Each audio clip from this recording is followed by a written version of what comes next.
കോട്ടയത്ത് നിന്ന് ആദ്യമായി അയൺമാൻ പദവി നേടി doctor Bibin P Mathew. World triathlon federation സംഘടിപ്പിക്കുന്ന ദീർഘദൂര ട്രയാത്തലൺ റേസുകളുടെ പരമ്പര നിശ്ചിത സമയത്തിനുള്ളിൽ പൂർത്തീകരിക്കുന്നവർക്കാണ് അയൺമാൻ പദവി ലഭിക്കുന്നത്.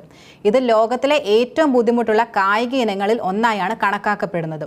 കഴിഞ്ഞ 8-ന് ഒമാനിലെ മസ്കറ്റിൽ അയൺമാൻ 70.3 ട്രയാത്തലൺ ചാമ്പ്യൻഷിപ്പിൽ 1.9 കിലോമീറ്റർ കടലിൽ നീന്തൽ, 90 കിലോമീറ്റർ സൈക്ലിംഗ്, 21.1 കിലോമീറ്റർ ഓട്ടം എന്നിവ 8.30 മണിക്കൂറിനുള്ളിൽ പൂർത്തിയാക്കുന്നവർക്കാണ് അയൺമാൻ പദവി ലഭിക്കുന്നത്. ഈ ലക്ഷ്യങ്ങൾ 6.41 മണിക്കൂറിൽ പൂർത്തിയാക്കിയാണ് ഡോക്ടർ ബിബിൻ അയൺമാൻ മെഡൽ സ്വന്തമാക്കിയത്. IMA ഹെൽത്ത് കമ്മിറ്റി മുൻ സംസ്ഥാന ചെയർമാൻ, IMA കോട്ടയം ജില്ലാ പ്രസിഡന്റ് ചെയർമാൻ എന്നീ നിലകളിൽ പ്രവർത്തിച്ചിരുന്ന ഡോക്ടർ ബിബിൻ മാസങ്ങൾക്ക് മുമ്പാണ് അയൺമാൻ മത്സരങ്ങൾക്കായി സ്വയം തയ്യാറെടുപ്പ് തുടങ്ങിയത്. തുടർന്ന് 4 മാസത്തെ ചിട്ടയായ പരിശീലനം പൂർത്തിയാക്കി. അയ്മനം പൊളക്കാട്ടിൽ റിട്ടയർഡ് ഇൻസ്പെക്ടർ ഓഫ് പോലീസും ദേശീയ നീന്തൽ ചാമ്പ്യനുമായ പരേതനായ MV മാത്യുവിന്റെ മകനായ ഡോക്ടർ ബിബിനും നീന്തലിൽ നിരവധി സമ്മാനങ്ങൾ നേടിയിട്ടുണ്ട്.